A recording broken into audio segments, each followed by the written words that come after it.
All right, welcome to the next episode of the Great Bible Challenge. I am Brother Junior Haley, missionary in Belgium. I'm joined here today by my three guests, all of them for the first time, according to Brother Hoffman, in one time zone. I'm not sure if that's actually correct, but I'll throw it in there in case it is.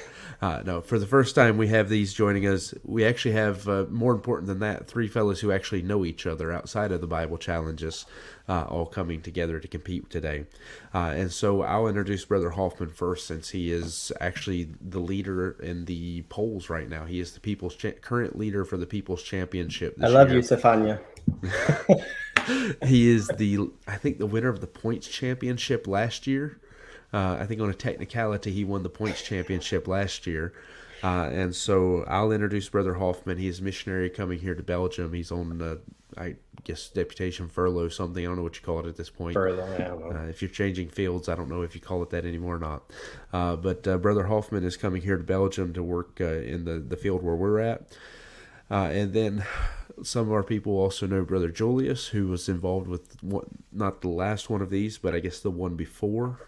I love you too, recently. Stefania. I don't know who you are, but I love you. You can vote for me too. You don't have to vote for this guy, whatever direction he's at. He's over there. That's probably a good trick. I appreciate that, brother, because I don't want Brother Hoffman I don't want him to move up any higher in the points, because I'm his closest competition in the points. Oh, there you go. For the polls right now. Vote for that guy. He's not Dutch, Stefania. He's not Dutch, so don't vote for him. Yeah. He's taller than Brother Hoffman, and he looks a little bit more like you. So That's true. I'm trying to help you, brother. I'm give you whatever I can. All right. All that aside, Brother Julius is a pastor in Kansas who's joining us. This is his second time in. And then our last contestant is Brother Joe Kenning. Brother Kenning is pastor in Indiana, who sadly had to sit under Brother Hoffman as a Sunday school teacher, I just found out. Brother Julius had the problem of having to be in a Bible college with him, and Brother Kenning had to actually sit with him in Sunday school with him as his teacher. So There's a lot of heresy during those days. Sympathy votes in the polls for Brother Kenning today is what I'm asking for. No. All right. Now I'm gonna try to be less mean to Brother Hoffman for the rest of this, since I'm the judge. If I was only the host, it would be different. But since I'm the judge, I have to try to be a little less biased here. You have to act like you're impartial. I have to pretend, yes. Yeah. All right, now introducing from our last time, I'm not going to go through all the questions and who voted what or anything like I've been doing in the past, just to save a little time, because I've had to start cutting that out half the time anyways. I will just say that most of the voting lined up almost perfectly with what was actually the judgment on all of them. I think there's only one time where the polls cited separate from the judgment. However, at this point, all the contestants were new contestants, so it didn't change anything in the overall polls. We're still sitting with Brother Hoffman in the lead, and then me and Brother Branch tied for second place. So we'll see how it goes going forward, if we can dethrone him before the end of the year or not. All right. Now, for our questions, I'm going to ask Brother Julius, if you will. I posted the questions in the private chat. If you'll read those and introduce our questions for us. All right. Number one question. Who was the most interesting disciple after Peter and John? Question 2. Who was the greatest follower of Jesus outside the 12 disciples in the Gospels? Question 3. What is the most significant valley in the Bible? Question 4. What is the worst failure to have occurred in a valley in the Bible? And question 5. Which tribe of Israel outside of Judah has produced the greatest people? All right. I appreciate that, brother. Now, for the questions, the reason why these have been chosen is because the first one there was actually the tiebreaker question between the competition between Brother Hoffman and Brother Julius, and the last time they were on together, they had to argue between Peter and John which was the most interesting. So I said we'll argue the other of the original 12 to find which was the most interesting. So that's what we're going to be starting off with today.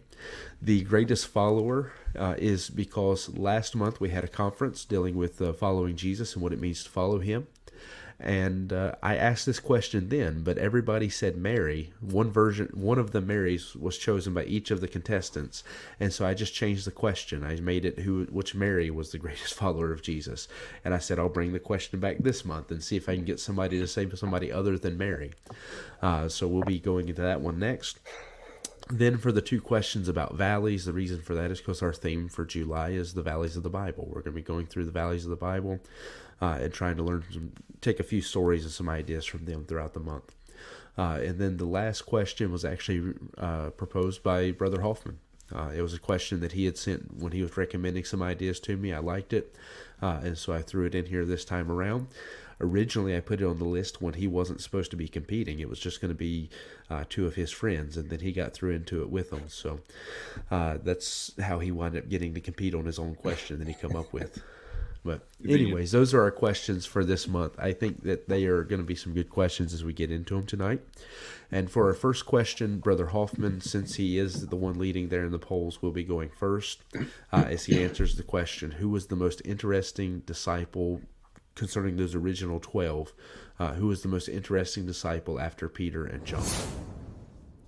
All right, for my most interesting disciple after Peter and John, I'm going with the third guy in the sailboat, James the Greater.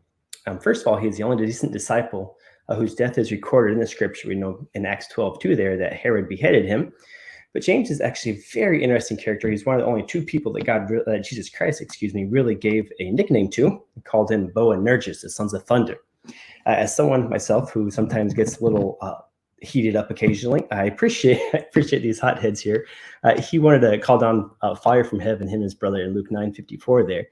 When someone insulted Jesus, but Jesus gave him this nickname here, kind of showed a little bit of a fault that he had. But it's so interesting to watch this character arc when he goes from this hothead sons of thunder that wants to sit on the right hand of Jesus Christ to all the way over where you see him at the end, where he's just serving Lord Jesus Christ. He was one of the inner circle, and he saw so many different things. I mean, he personally saw the Mount of Transfiguration. Only Peter and John saw it besides him.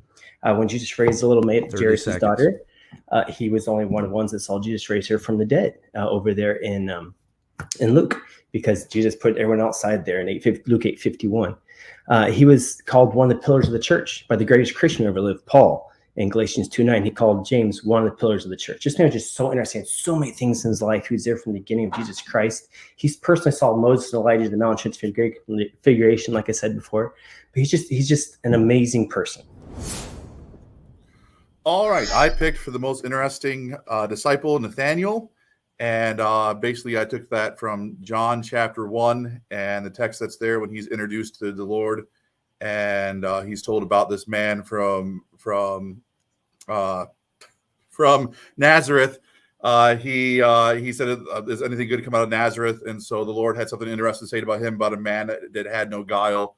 And so I thought that was pretty interesting. And then the most interesting thing about him is in verse number 49, when he said, "Rabbi, thou art the Son of God, thou art the King of Israel." And so he'd be the first person in the scriptures to realize who the Lord Jesus Christ really is, being the Son of God. And so I think basically from what I argued when we argued about this last time is the amount of things that Nathaniel did weren't as numerous as someone like James or John or Peter. But yet, that's interesting that someone can get that close to recognize something about Jesus before someone else did. And so 30 seconds. To me, I think that's just a little more interesting. And even that in verse number 51, he said, "Verily, verily, I say to you, hereafter you shall see heaven open, angels of God ascending and descending upon the Son of Man." So he's going to see some things that is a promise to him that not necessarily everybody else got. And so I find those things to be very interesting. The disciple that I chose was Thomas, and not just because of his, doubting, which he's normally known for, but I like to look at their personalities when I read through the Gospels and look at these different guys.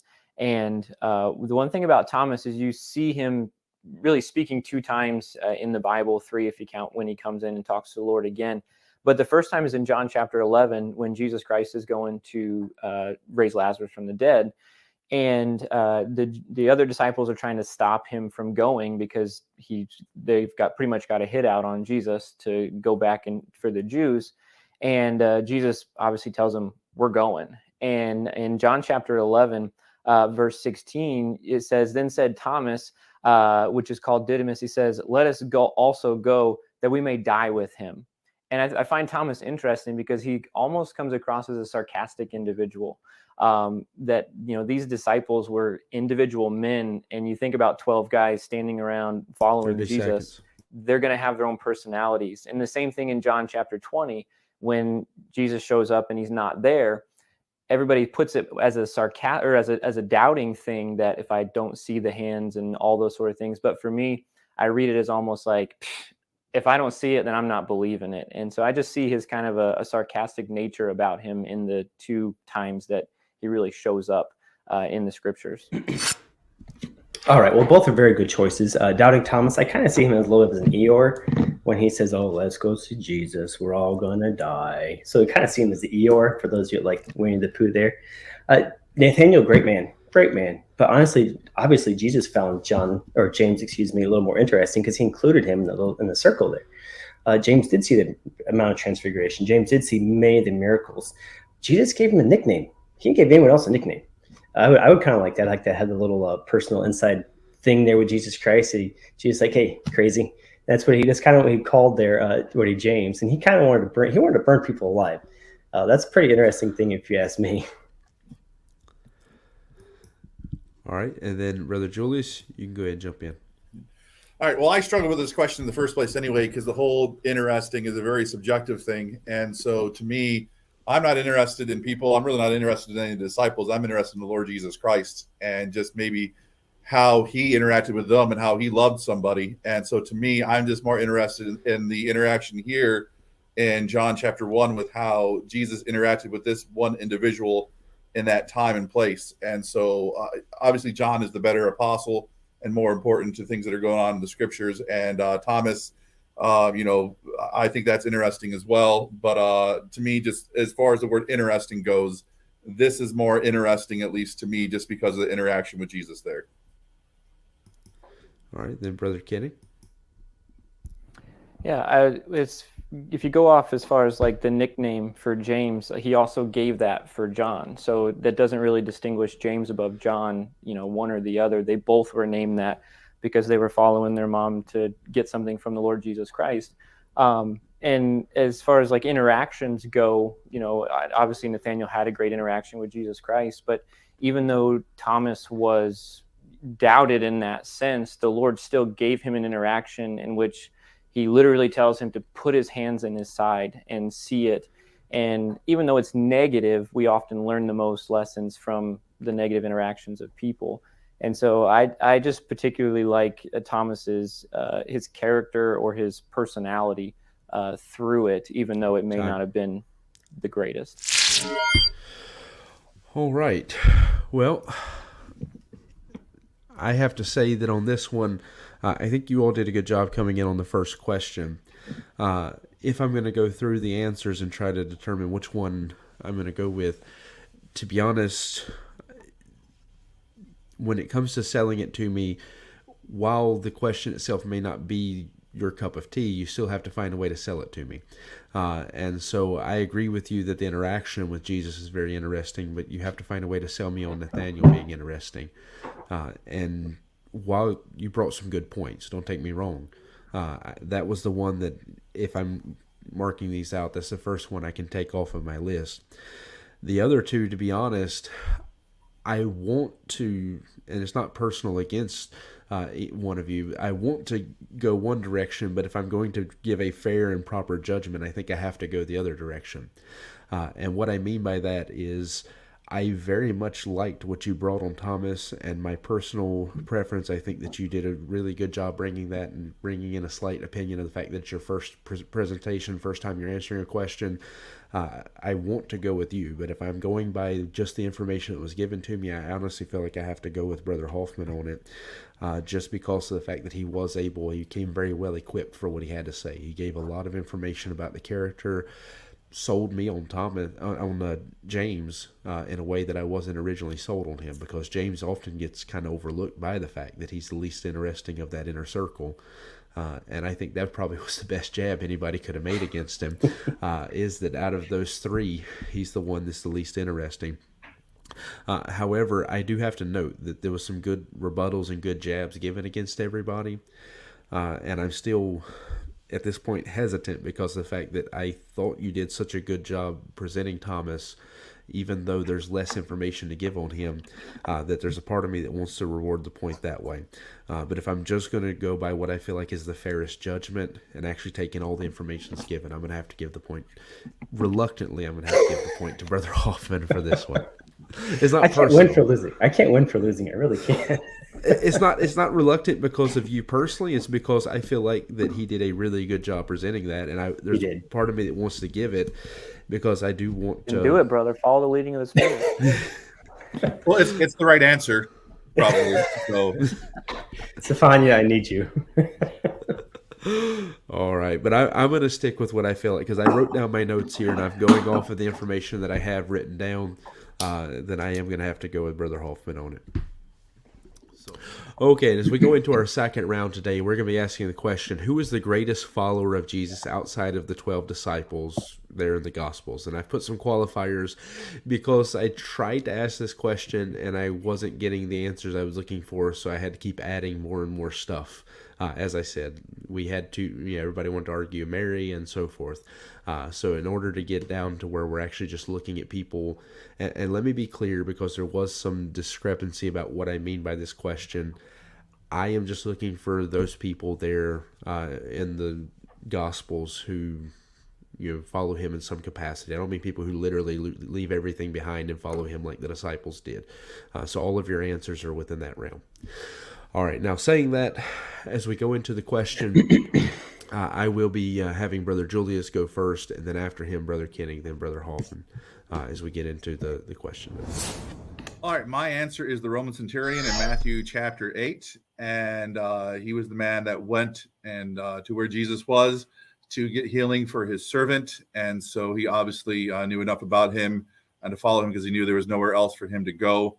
And so he went to the Lord and he just said, hey, you don't even need to come here to touch him. You don't need to come here. To just say it out loud and he'll be healed. And so the Lord said, when Jesus heard it, verse number 10, he said, he marveled and said to them that followed, verily I say unto you, I have not found so great faith, no, not in Israel.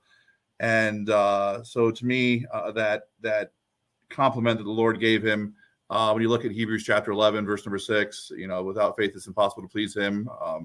And so you see what the Lord loves. The Lord loves somebody with faith. And so you don't see a lot of faith there in the scriptures at times. And so when the Lord looks at his economy of what is good and what is bad, and so he looks at faith. And so in that faith economy, here's a man that had more faith than you and I would ever have. And so, that's the kind of faith that does something with the Lord Jesus Christ and causes him to move. And so for that great faith, that's the reason why I considered him to be the greatest follower.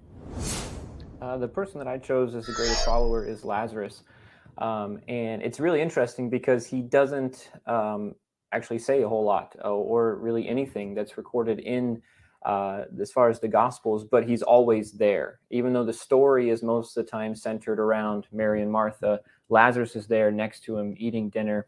And even though he gets sick and he died and the Lord brings him back to life, even after he's there, he's still following Jesus, and he becomes the subject of an assassination plot because his testimony is bringing so many people to Jesus that the Jews say, we have to get rid of this guy because by his life, he is showing the greatest miracle that ever could happen is somebody being risen from the dead. And he's that living proof throughout the rest of Jesus' ministry. And the Jews hate him for it. But yet he's not a guy that's out there. He doesn't preach a sermon, doesn't even necessarily follow Jesus with the other disciples. And so he is able to really display a great testimony for the Lord Jesus Christ, even though he's not a mainstream preacher, if you want to call it that way, with the disciples. But by his life and his testimony of being risen from the dead, declares Jesus Christ's power. All right. So for mine, I appreciate both those answers, both very good answers, but I'm picking Joseph of Arimathea. If we look at Matthew 27:57 there, we see that he boldly goes to Herod and asks for the body of Jesus Christ. Not much is known about him, just like Lazarus, just like the Roman centurion, not really mentioned a whole lot in the scriptures.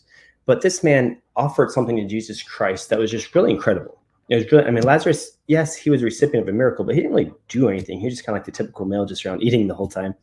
But this man, Joseph, is a counselor, so he went and risked his reputation right after everyone just murdered Jesus Christ. And he said, hey, I'm going to go there. This is important. I want to do something.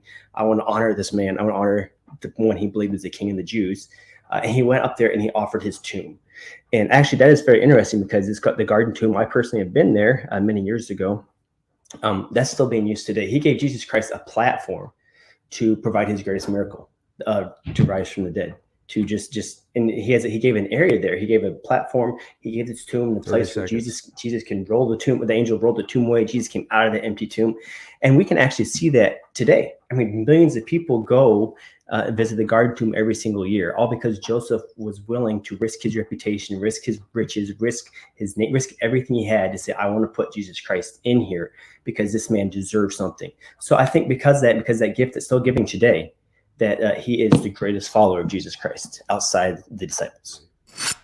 All right. Well, I gave Real Bible for why I said it is, and I'll say for both Brent and Brother Kenny, it's a little bit of supposition going in there. You don't really know how big of a risk it really was for him to do that. You don't have any Bible verses on that. You have some supposition on what you think culture was back in the day.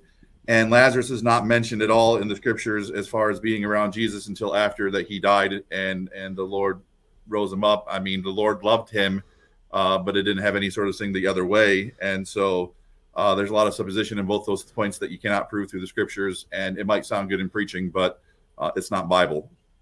Mine's Bible. All right. Brother Kenny, we'll get you to come in now. He uses a strong word, supposition, there for somebody that only speaks in a couple verses and is only coming to get something for himself. He displays faith, absolutely. He trusts that Jesus Christ can do it, but he comes for his own self. He gets what he wants and then he leaves. I don't know that you could call that a follower of Jesus Christ, that he's actually going after and following the principles. He hears that Jesus can do it, and what dad wouldn't go to great lengths to get something for his daughter. And as far as for Joseph, I think that he obviously, offers up and puts himself at peril, but he doesn't do it in the midst of his life. He does it after Jesus Christ is born. And so I think he's admirable, but not up to the extent that Lazarus was. All right, Brother Hoffman, you come out swinging now. All right. Well, if we're going to take some points away, if you wanted to really prop up the Roman centurion, why didn't you mention about him building a temple for the Jews? You could have taken that, but I don't know. Lazarus, good man. I love them both. I really do. I love Roman centurion. I love Lazarus. But really, Lazarus didn't really offer Jesus anything. The Roman centurion, like Brother Joseph, just kind of popped in and out. There he goes. You don't see him again. Lazarus just Jesus doesn't have a whole lot of interaction with him. He talked mostly to Mary, talked to Martha. Lazarus was sitting there when Mary washed his hair. Lazarus wasn't down there washing his hair with them. Roman centurion, like you said, like Joe said, he said, hey, you got my servant. Okay, I'll see you later. And Jesus kind of used him to rebuke the Jews, but it wasn't really much more than that. I mean, we don't really know what happened to him afterwards. I had a similar situation wherein I feel like two answers won me over more than the other, which is normal. It's normally the way it goes in judgment. However, I do want to say that it's actually super close, even when I say that, to where in reality, all three answers were argued very well. And so let me start by saying for Brother Hoffman that I thought you did a good job with yours. I think you held to your strong suit that you did before. You gave a lot of good information. However, I have to say that Brother Julius he took it away from you. Pretty much everything you threw out there, he did a good job taking it away. Now, not everything, but he took a lot of it away with his rebuttal. So yeah, I knew I wasn't going to win this point.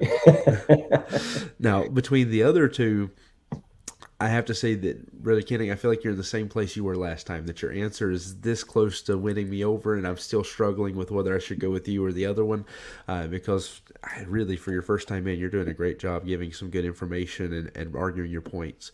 The really thing that holds you back, just like last time, it was just one thing that holds you back from stealing away that point, is that Brother Julius gave what I do actually agree with his rebuttal. He gave the most biblical reasoning as to why his would be the greatest, and it is that faith.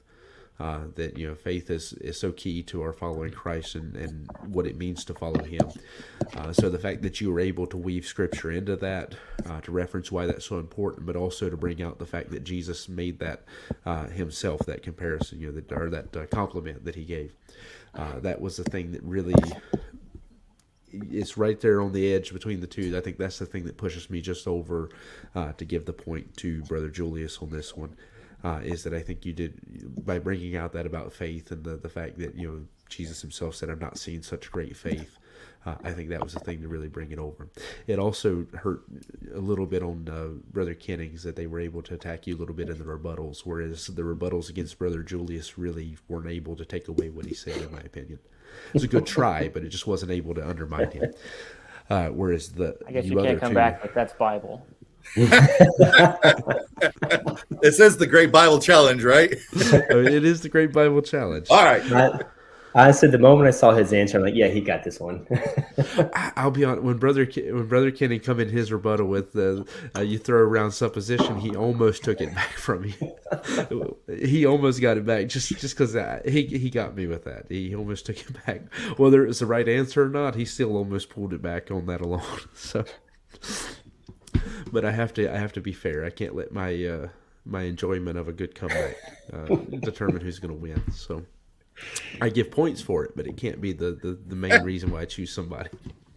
Okay, and going into our third question, we'll be asking, what is the most significant valley in the Bible?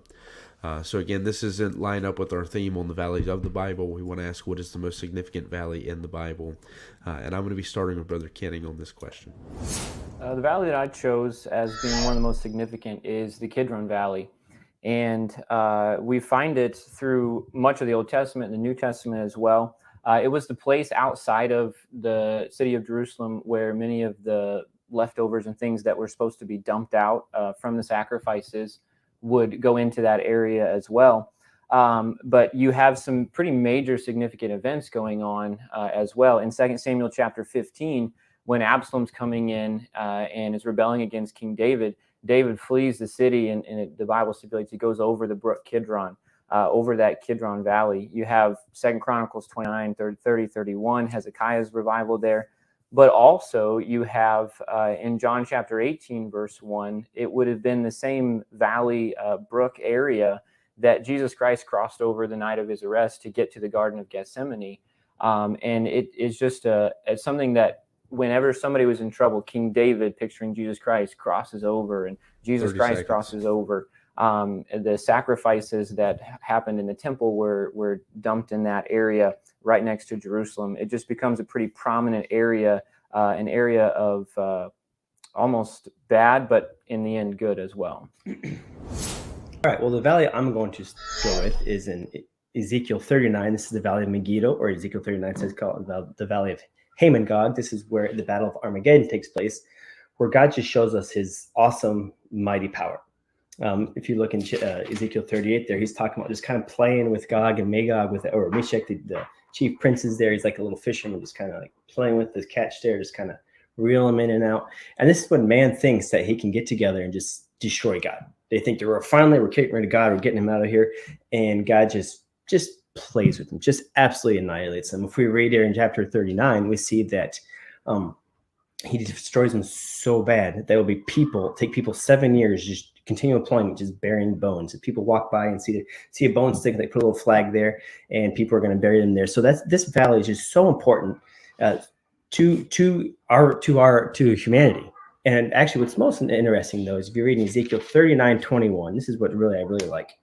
God says, "And I will set my glory among the heathen, and all the heathen shall see my judgment that I have executed in my hand that I have laid upon them." This is the only time you see the glory of the Lord in a valley.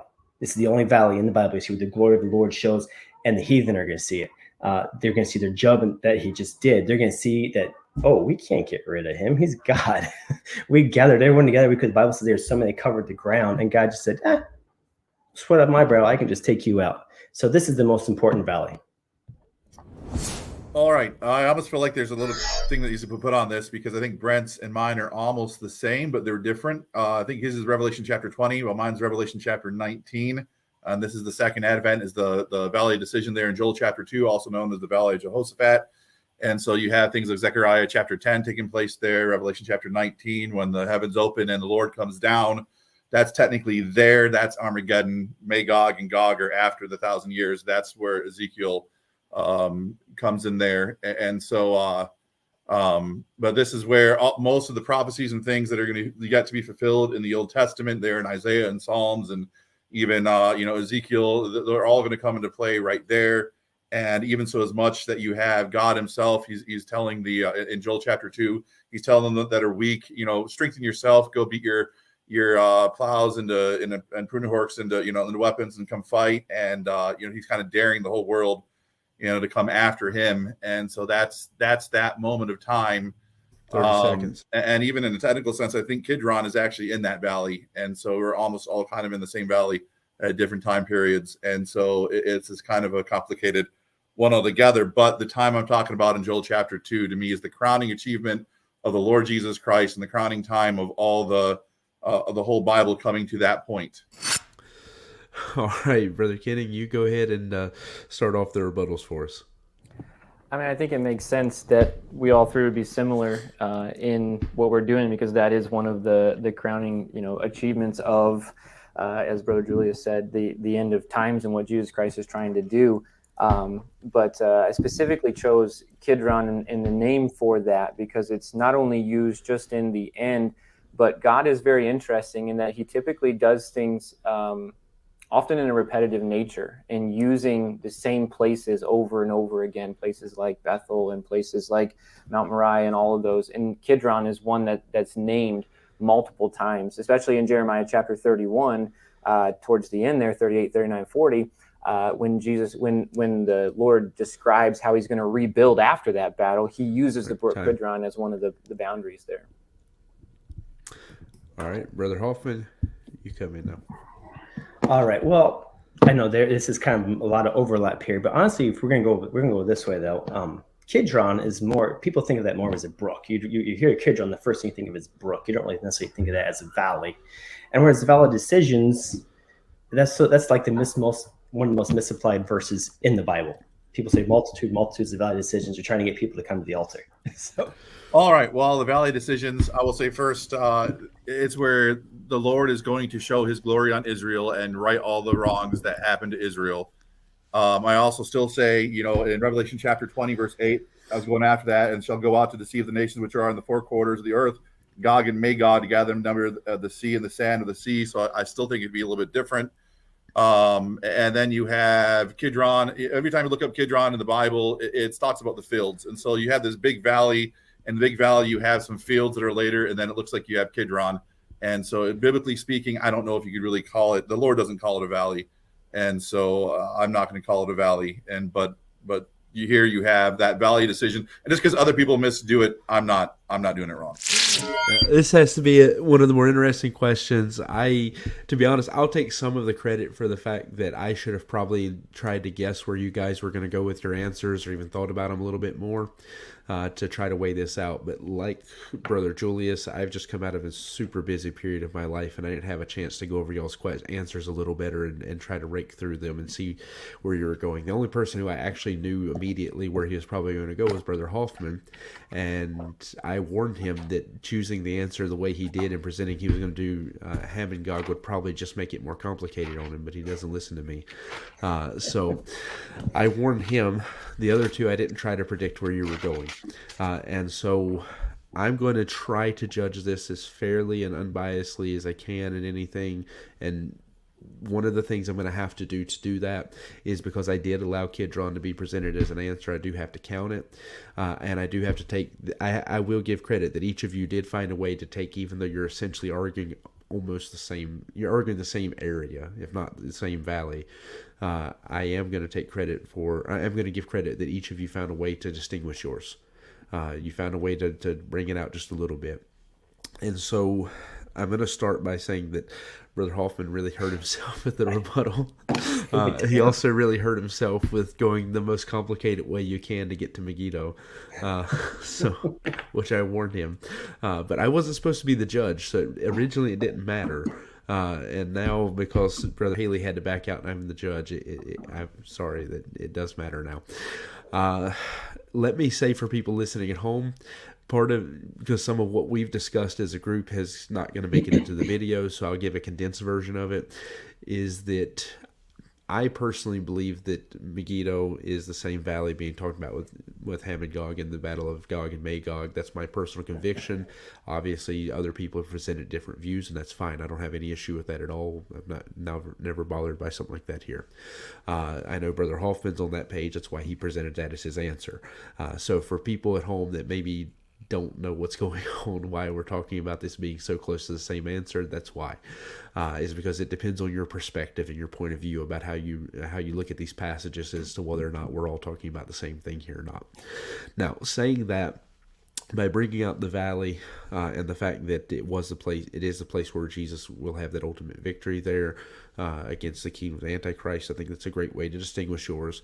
With the valley of decision, I think you got held back a little bit by the fact that you had to separate and say, look, this is something different, but I do think you did a good job bringing it out and showing the significance of it with what's going on there. However, the answer I thought was going to lose is the one I think I'm going to go with after the rebuttals. Now, prior to the rebuttals, I don't think I would have went with this, because obviously until you found a way to tie Kidron into the Battle of Armageddon and all of that, it sure couldn't have beat that. If he gave some great reasons why it's significant, but without tying it to the Battle of Armageddon and to the Valley of Decision, you can't really make it that exciting or that important. However, by taking and just throwing in a few little words there in the rebuttal to tie it into your answers, he was able to take your answers and monopolize it into his, while still bringing out the fact that it is where Hezekiah's revival took place. It's where Jesus passed through the night of his death and so forth. So he's able to add a little bit more significance beyond just the prophetic significance to it. So it's almost a technicality of a win, but considering he's been beat by a technicality 2 rounds in a row, it's probably fair at this point. So I'm going to be giving the point to Brother Kenning on this one. I didn't think I was going to be doing that, but you managed to get it. So going into our 4th question, we'll be asking, what is the worst failure to have occurred in a valley in the Bible? And now the reason for this question is because a lot of our study this month will be dealing with some of these failures and ways people were defeated by different things in the valleys. So I wanted to give these fellows a chance to highlight some things that maybe I won't get to throughout my study, because it's a pretty big study. So I wanted to give them a chance to come in and add some notes in there, and maybe even bring some notes deeper into some of the stuff that I will touch on. So saying that, Brother Hoffman will be first on this one as we cycle back to him. So he'll be starting us off on this question. All right, for my valley, I'm picking Numbers 39, verse 21, the Valley of Eshcol. Numbers 32, verse 9, it says, and when they went up into the Valley of Eshcol and saw the land, they discouraged the heart of the children of Israel, that they should not go into the land which the Lord had given them. And this is a story we know of the promised land when Moses sent the 12 spies out there, and 10 were bad and 2 were good, and they came back, and they just discouraged people. A lot of times Christians nowadays, we get in this valley of discouragement. We don't ever get out of it. And that's what happened to these Jews here. And this valley here, this Valley of Eshcol, this failure, this discouragement here, cost millions of people their lives. The entire generation, everyone over the age of 20 years old, couldn't go. They failed. God he promised them the land. He wanted to give them this land. And because of this failure here, their failure to trust the Lord and this discouragement, they just died. It cost Joshua and Caleb 40 years, the best years of their life, to actually get into the promised land. They had to wait to get in there. 30 seconds. And actually, we even sing about this, even to this day. I want that mountain where the grapes of Eshcol grow. We still sing about the failure of the Jews here. This just cost so many people just wandering around in the wilderness 40 years. For 40 years, because they failed. They could not see what God had promised them. Their problems were too big for God. They said, our kids are going to become prey. Their people are giants. We're like little tiny grasshoppers in the land. So this valley here, this is the biggest failure in the Bible. This Valley of Eshcol, this valley of discouragement. All right, my valley is in 1 Kings chapter 20, the valley of Aphek. It's where Syrian came to fight against Israel and King Ahab. And they came and they said in verse number 28, and there came a man of God and spake unto the king of Israel and said, thus saith the Lord, because the Syrians have said, the Lord is God of the hills, but he is not God of the valley. Therefore I deliver all this great multitude into thy hand. And so this battle was lost, even though they had all these much better armies and that kind of stuff, because they did not recognize who God is. That's the biggest failure any person can make, is not recognize that there's a God, and they didn't recognize him as their God. And so because of that, 100,000 people died. and they were made one of the most foolish statements in all the scriptures. And one of the other big failures about this is here you have Ahab, and here they just won a great victory because of, and they know why, because it's been told here.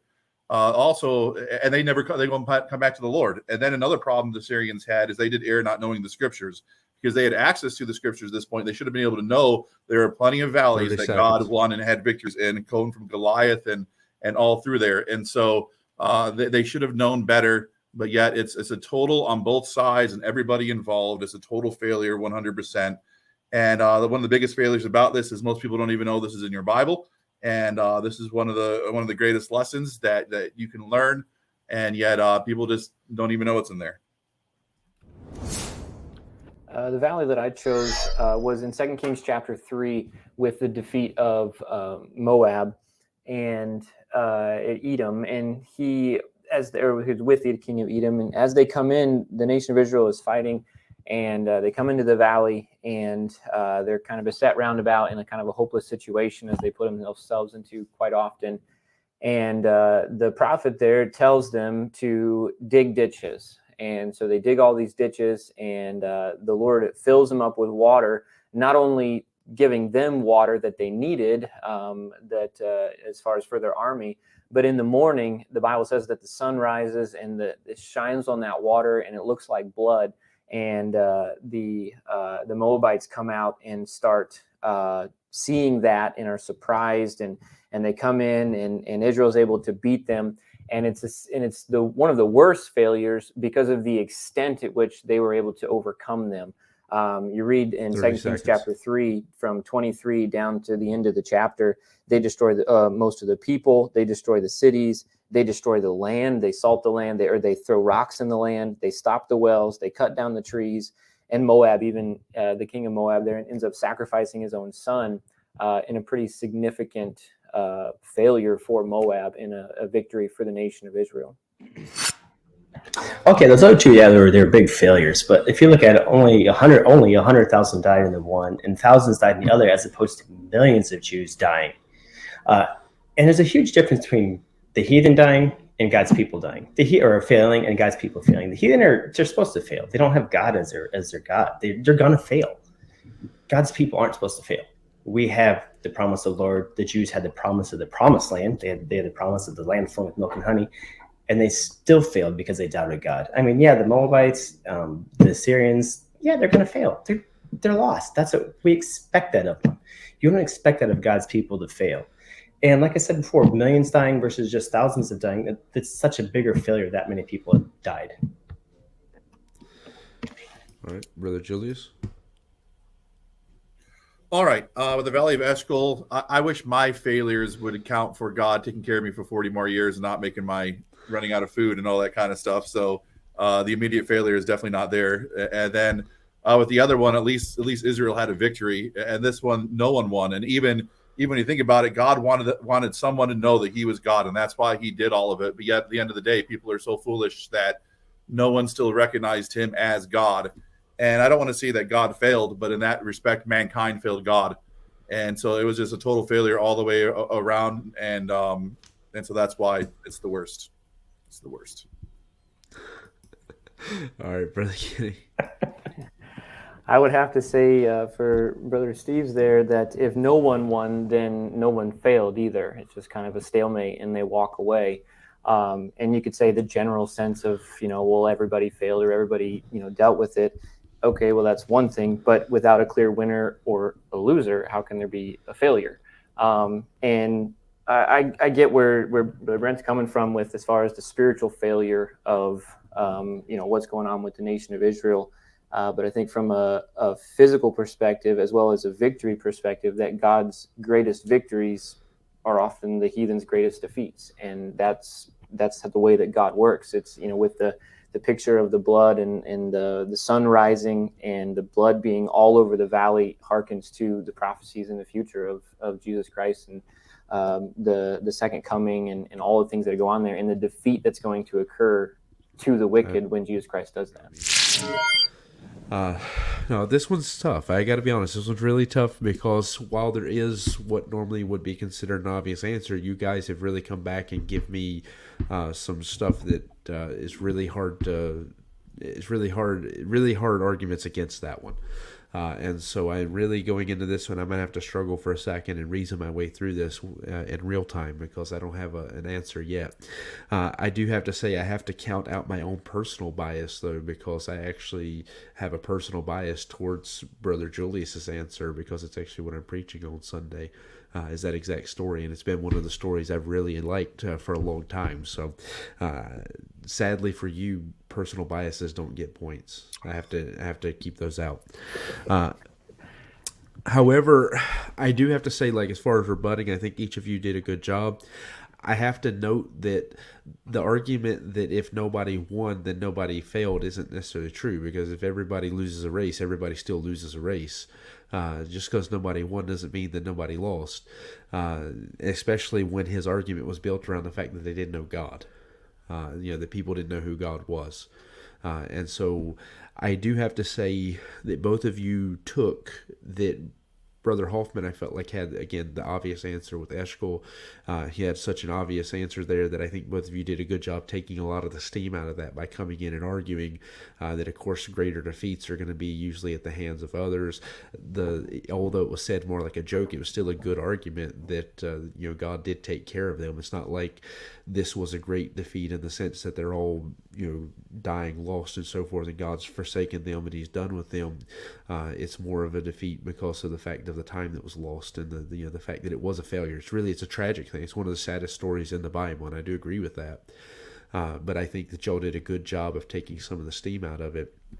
I think if I try to look into it and just taking the information that's given to me and try to pick one that is a greater defeat, the fact that Brother Julius built his answer on not knowing God, and therefore the results of not knowing God, the ultimate consequence is going to be much greater than 40 years in the wilderness, if you understand where I'm going with that.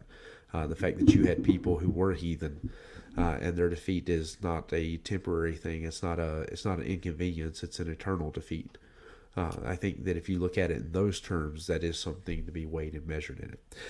Now, the issue the other two have to struggle with your answers is that they're very close. Brother Kenning and Brother Julius, both of your answers as far as like what you're arguing is very close. Now, I think if I have to pick between one of you, I would go with Brother Julius in that call. So that brings me back to Brother Julius and Brother Hoffman. And while he has what is the more obvious answer, did a great job presenting it, I think that by taking something a little bit outside the box and presenting it well, and doing what you did, I think I'm actually going to go on Brother Julius' side with this. So, all right, going into our last round, we have one more question to look at today, which is I think a very interesting question. It's one I'm excited to hear what they bring into it. I intentionally have not looked at any of their answers. Like I didn't pay any, other than to note that they didn't give the same answer. I didn't look at what they were giving me. I didn't consider what they would be arguing because I want to be surprised by it.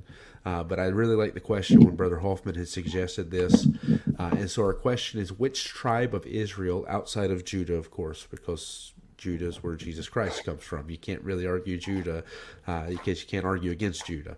And so outside of the tribe of Judah, which tribe of Israel has produced the greatest people?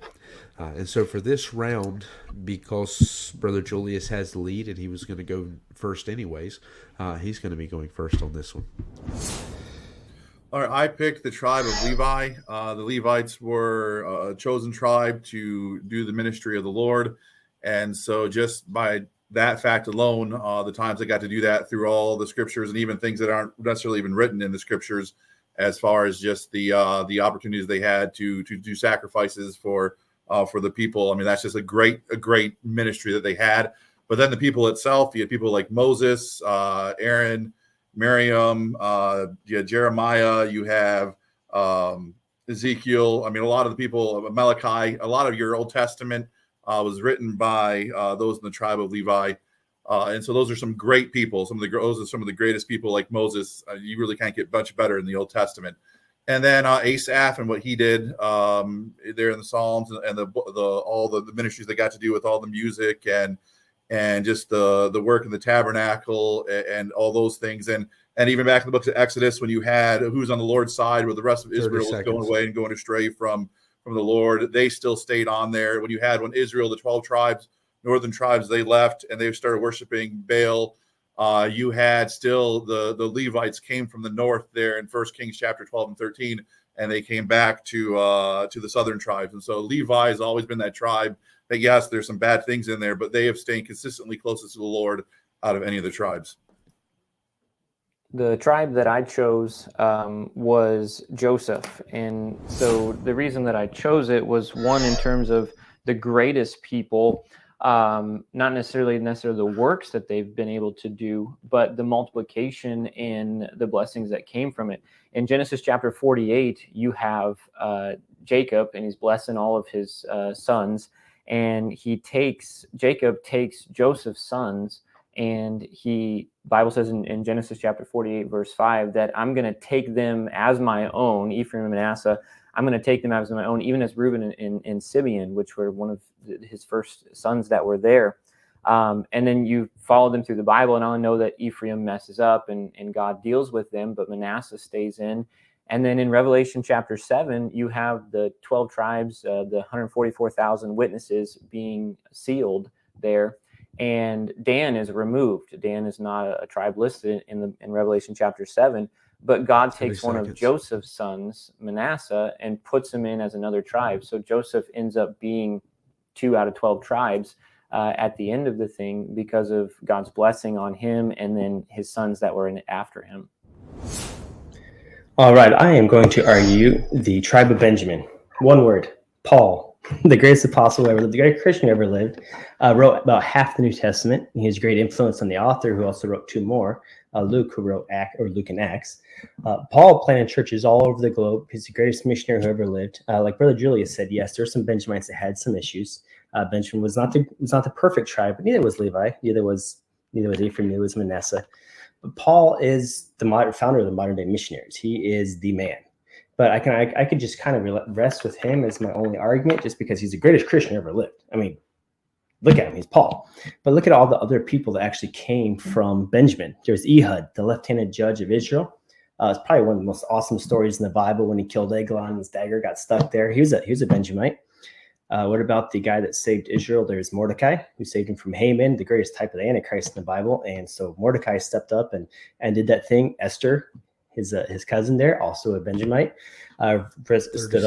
stood up and risked her life to save the Jews. So you don't really see any other people from different tribes saving the entire area there of Jews, like Mordecai and Esther. You have Jonathan. I mean, great man. If you read in Nehemiah, most of the workers on the wall there were from Benjamin. Benjamin was also the only tribe that stuck with King David's descendants. There was Judah and Benjamin when the tribes split, when the 2 countries split. So the sheer number of people have done great things for the Lord shows that Benjamin, you have Paul, Jonathan, you have Saul. Even Saul at the beginning was good, but just Benjamin is the greatest tribe.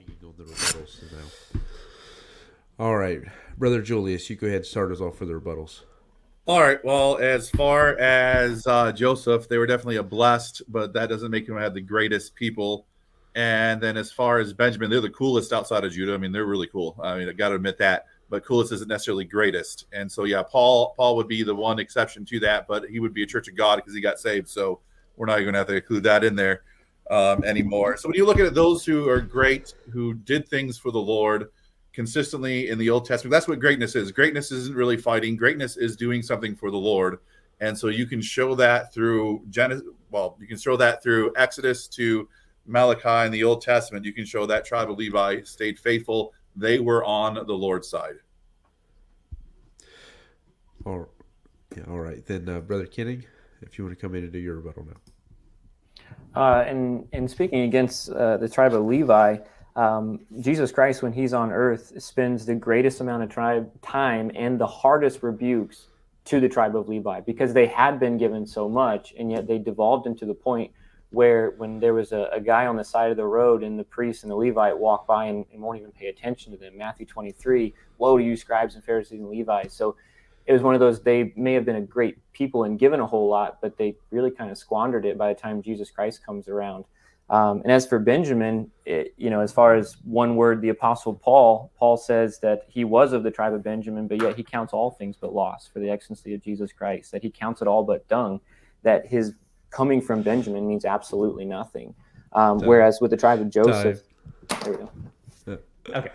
Yeah, he counts all but loss. He still is a Benjamite. He bragged on that a couple times there in the Bible. He's like, man, circumcised 8th day, stock of Benjamin. So yeah, Paul was the best. Brother Steve kind of proved my point. He said they did something for the Lord, not just fighting. Mordecai, Esther, Paul. I mean, all these guys did great things for the Lord. Jesus Christ came down and he kind of made the Levites redundant. They're kind of just, you're done afterwards. And Joseph and Ephraim and Manasseh, he spent a lot of time, woe unto the Ephraim. You're a cake not turned, man. You guys are crazy. If you look at the whole book of Hosea there, the Hoseas are smashing Ephraim, smashing Joseph's descendants there. Jesus spent most of his time just kind of knocking down the Levites. I don't see Jesus Christ really rebuking Benjamin at all. All right. Well, it's certainly well argued. I have to say that it's, as normal, it's usually down to two primary answers. And so I think you guys, I'll say this. I think it was a good trick to choose Joseph because then you get two tribes to use. And I think you had some good arguments behind it.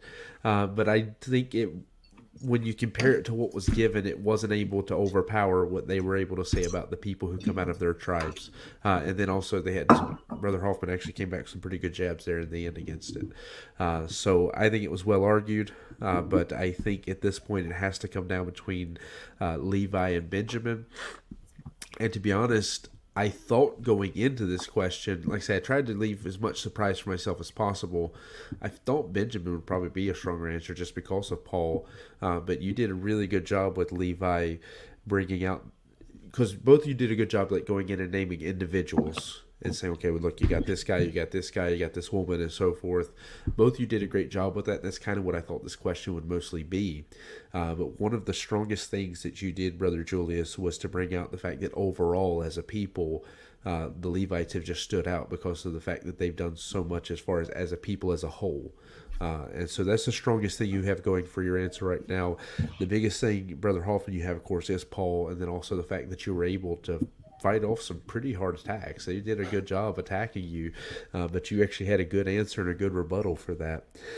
So you put me in a tight spot because both of the answers are very good, and yeah, it's hard to make a final decision on that.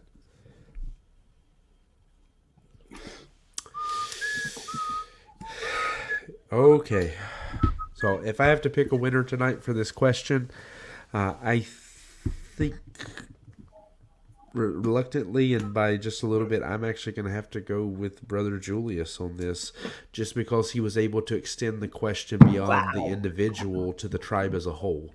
And I think on the technicality, I'm going to have to take that because that was something I was impressed by, that you were able to show, like, as a people as a whole, what they did.